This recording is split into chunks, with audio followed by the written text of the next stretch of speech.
On the record in the matter 25 CM 86, State of Wisconsin versus Randy Songate. The state appears through District Attorney Kevin Schmidt in person. Ms. Songate appears in person with counsel Joel Feliski.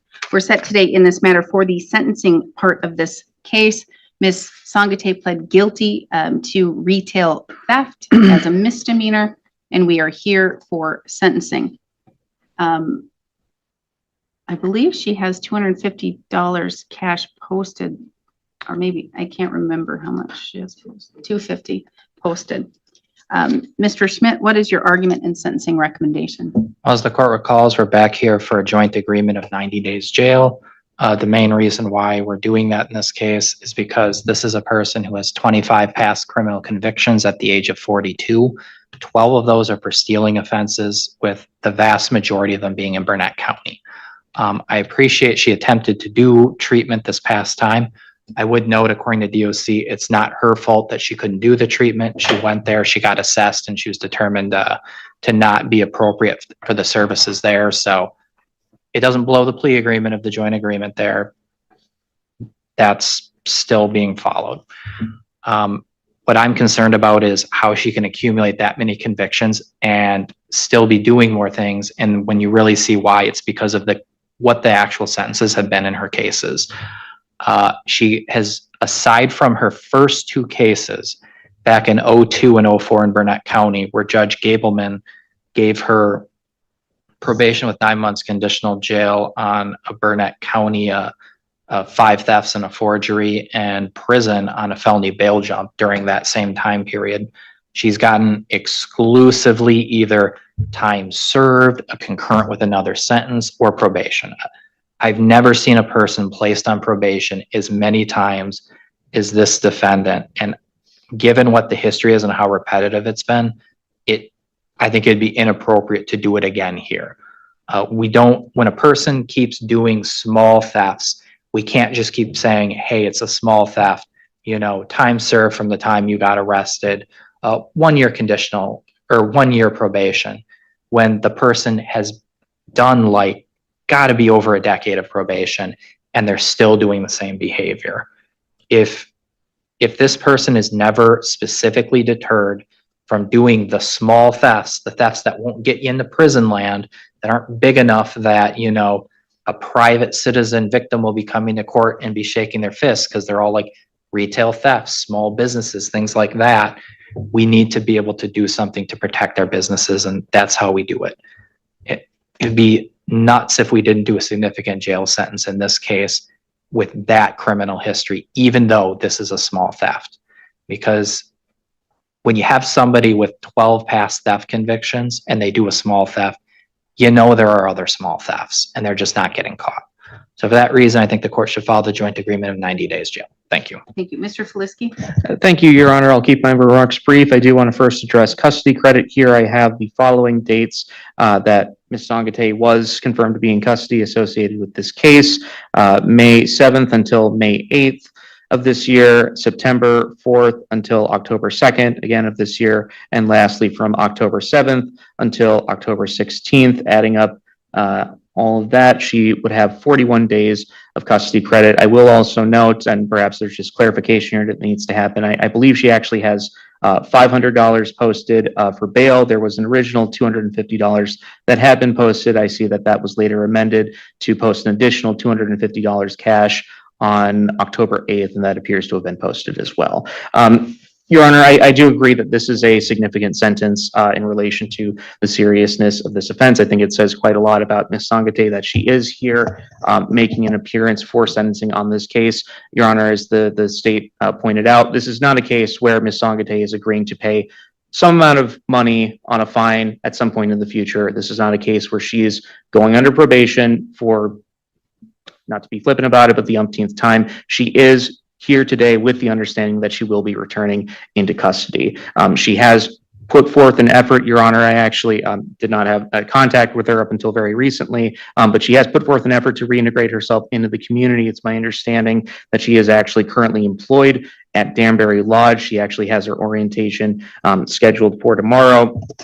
So we're not asking, Your Honor, to overturn the agreement. We are asking for the court to follow the agreement. I think that the sentence that's imposed here is significant given the nature of this offense. I think it will, as a deterrent, help to protect the community. And I will note, although I do understand, of course, that she was in custody on other matters in other counties, but she has spent a significant amount of time, Your Honor, in custody as this case has proceeded. I believe she was in custody from the time of May 7th up until that point in October 16th, with the caveat there, of course, there was a week spent in treatment. Your Honor, the only additional ask that I would have at this time is that she would be eligible for release on the ankle monitor so that she can continue her employment. It's my understanding that she would have funds available for that program. But overall, I think that this is an appropriate agreement, and I would ask the court to follow it. Thank you. Thank you. I just need clarification. I only see $250 posted. I see it was amended to $500 cash about the treatment, and I didn't receive any notification from the Department of Corrections about her ineligibility of treatment. I don't know if that was just a I had to letter call them you. to find out. When I saw she got out, I called them to figure out the reason why, to see if she just left against advice. I found out that was not the reason. They said she went there, she got assessed, and you're not qualified for this program. Okay, I don't know if she just wasn't high enough risk or what. either way. We only have $250 I see. I stand corrected then. unless she was in custody somewhere else and had a post somewhere and we don't have it. Both times here.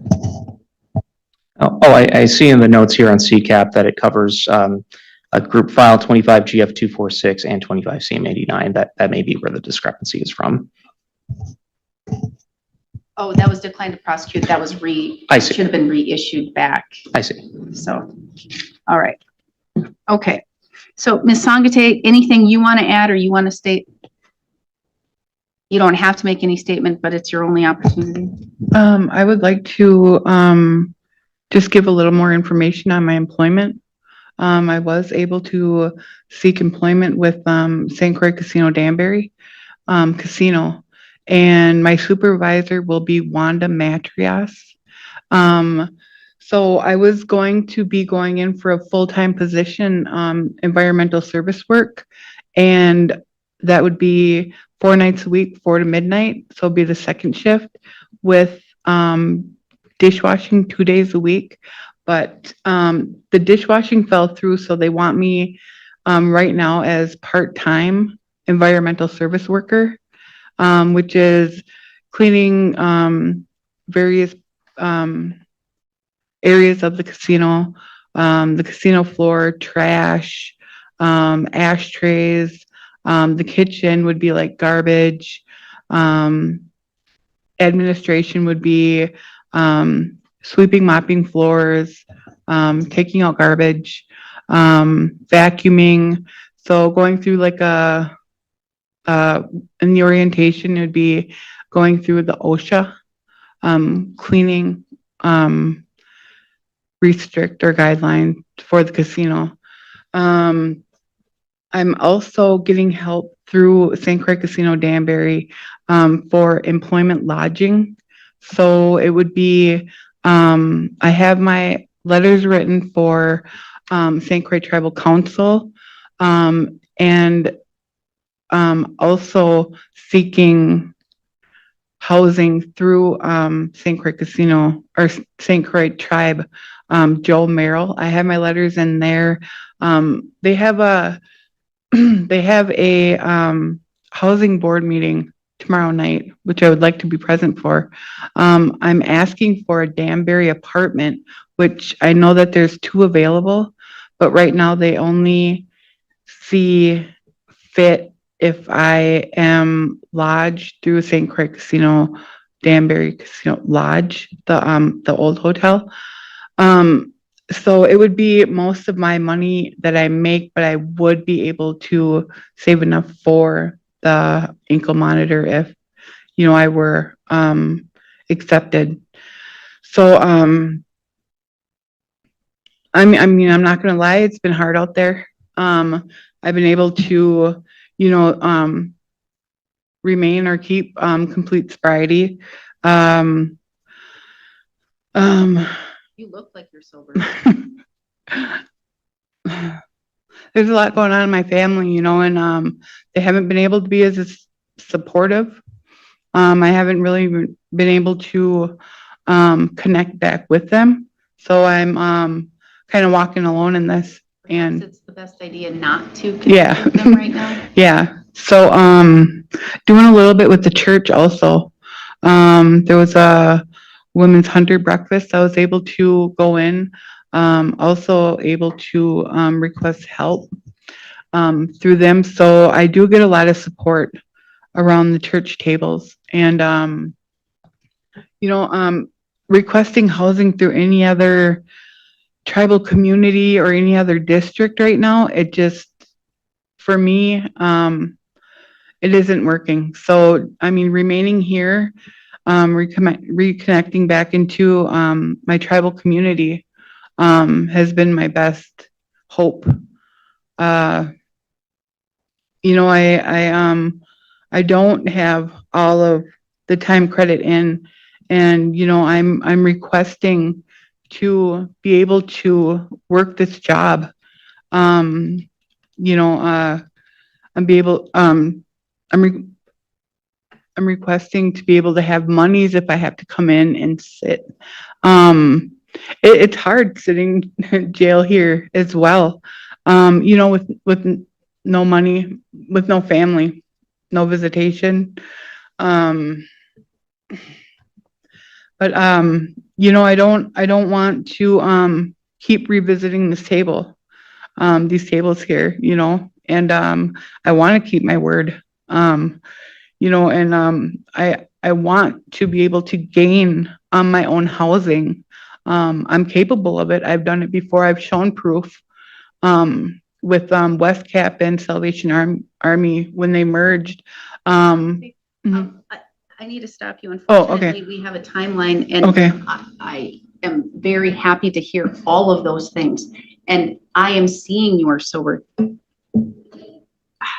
You look the best that I've seen you since I first saw you. I think it was 2017 when you were released from prison and you were in front of me. Even then, after you were released, you quickly got back into that lifestyle.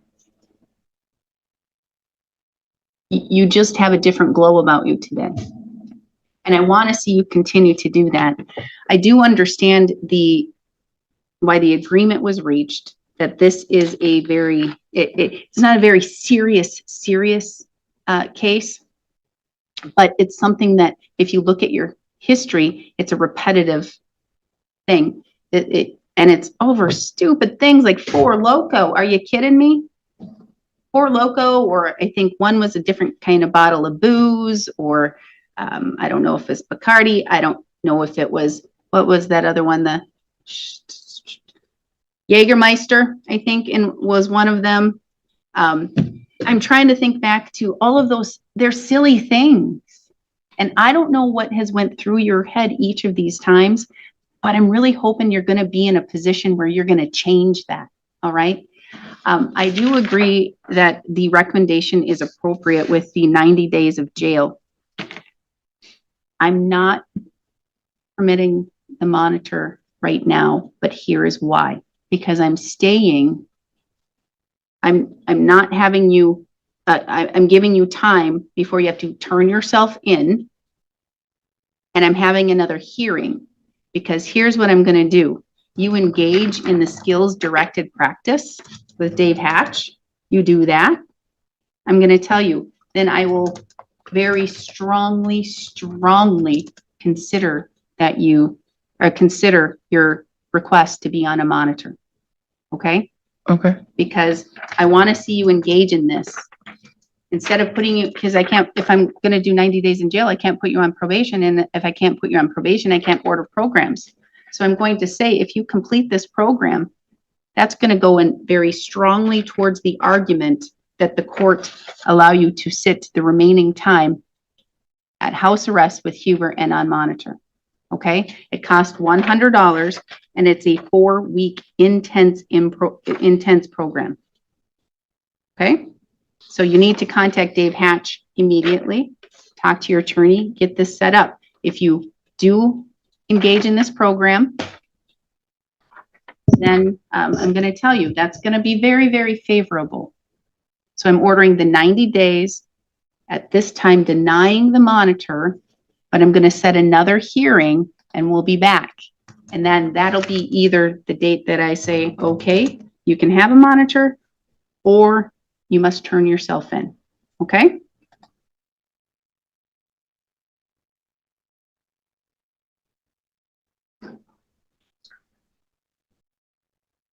So can you do December 18th at 9:15? That will work, Your Honor.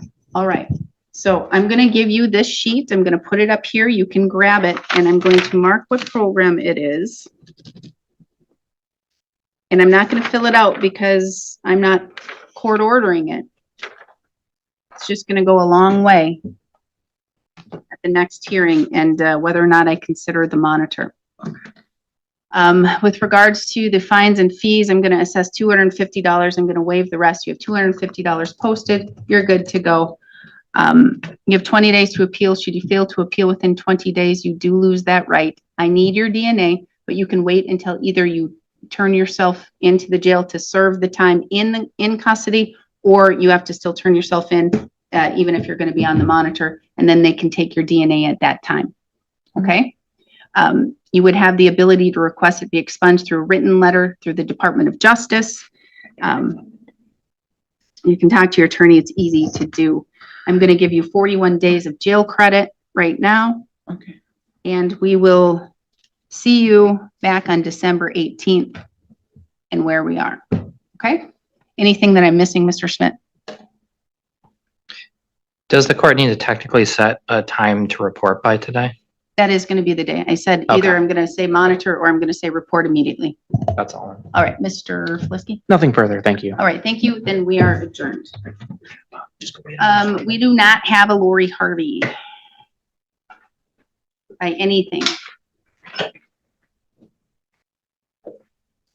So I don't know. If you guys want to come forward, In the end, this wasn't just about 90 days in a Wisconsin jail. It was about a woman standing at the same crossroads she's faced for years. A history filled with second chances, probation after probation, and a cycle that refused to break. Yet today, something felt different. Even the court noticed it. A steadier voice, a clearer focus, a real effort toward work, housing, and sobriety. The sentence was firm, but not without hope. The door to freedom wasn't slammed shut. It was placed on pause, waiting for proof of change. In a courtroom where consequences are certain, redemption is never guaranteed. It must be earned. So the real question remains, will this finally be the moment she chooses a different future?